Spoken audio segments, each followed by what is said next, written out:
The eyes of Texas. Ah, Texas and barbecue. Yummy. The title for Best Barbecue can bring tranquil Texans to blows. Now, the competition, even among family, can be fierce. Phil Archer takes us to Lockhart now to check out the good eats. In Texas, barbecue is a kind of religion, as revered as the Alamo, as iconic as the cowboy. Barbecue is the best in Texas. We've got the best meat there is and the best people that make it. Texans didn't invent barbecue, but we pretty much claim credit for perfecting it.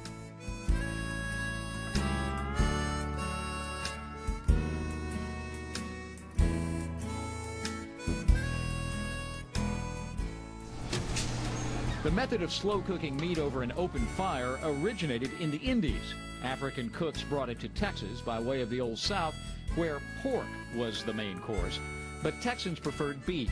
In the days before refrigerators, Czech and German grocers learned they could preserve meat by barbecuing it,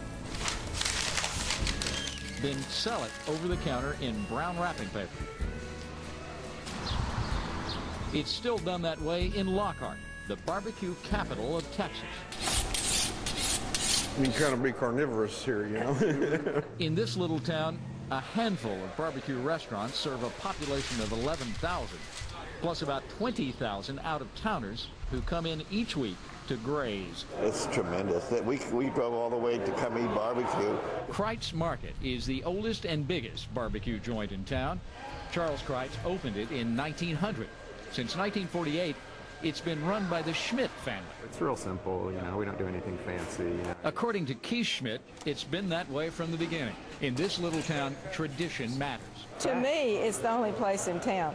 Being raised here, you know, it was always Kreitz, and that's just where you go, is to Kreitz. There's no fancy recipe at Kreitz, just salt, pepper, and good meat that gets lots of attention. Other places that you hear 16, 18, 24 hours to cook their brisket and stuff, we do it in 4 or 5 hours. But we're constantly moving them, flipping them, and it's a hot fire. Pit boss Roy Perez has worked here for 21 years. He's yet to take a single day of vacation. Roy is an artist, the Botticelli of barbecue. Brisket is his canvas. Yes, sir, just by feel. No gauges, no timers, no nothing. When you say by feel, you just know when it's done? Yes, sir. Yeah. Look, I'll show you right now. Like, take this. And you see how easy it'll go in there? Then these ain't done yet, so they still have a little resistance. See that resistance? So once it gets done, it's just by feel. At Kreitz, the brisket, pork chops, and sausage are served unadorned. No barbecue sauce. We try to keep it such that you're coming back for the meat and not because of the sauce, as my dad says. You know, he's heard people say several times, "Ooh, I love this place because of their beans," or well, if anybody ever says that about here, we're doing something wrong. And eating at Kreitz is pretty much freestyle. That's because they don't have forks here either.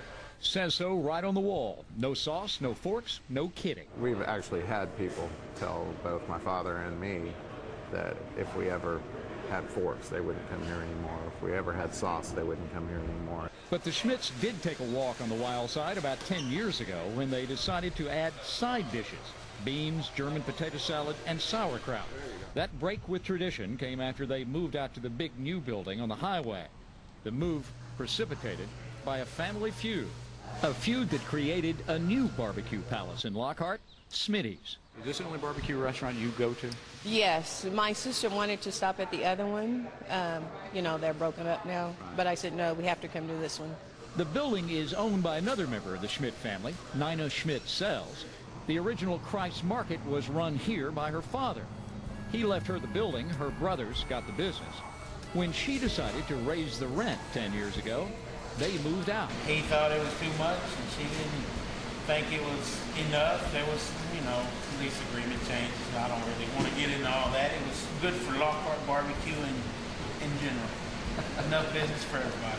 It wasn't really a feud. When the lease was coming up due, she informed us that she wasn't interested in signing a new lease or selling the place, so it was either close Kreitz Market or move. Ours is better, of course. Cheaper by the pound, but we do it the old-fashioned way. Smitty's is run by Nina's son. They use the same fire pits that have been here for decades to turn out great meat that customers can buy wrapped up in butcher paper in the back. 2176. Or take out into the dining room. Come early and get the prime rib. If they're out of prime rib, go for the pork chop. They won't give you a fork at Smitty's either, but they will give you barbecue sauce if you ask for it. The manager described the decision to start serving sauce with the barbecue as controversial. It's the world. The world changes. You got to move along with it. But keep it pretty simple. I personally don't use it on my barbecue. I don't like it, but I mean, eating it on crackers and such is pretty good stuff. Both Smitty's and Kreitz regularly rank among the best barbecue restaurants in Texas. So, in the barbecue capital of Texas, family competition makes good barbecue even better. It's hard to find good barbecue compared to this. I'm spoiled. I'm Phil Archer. Well, I guess I'll have to do both lunch then dinner to find out for myself. Ah, the lucky people of Lockhart. Well, coming up next, a gem in Central Texas. Then, we meet a man with music in his soul when the Eyes of Texas continues.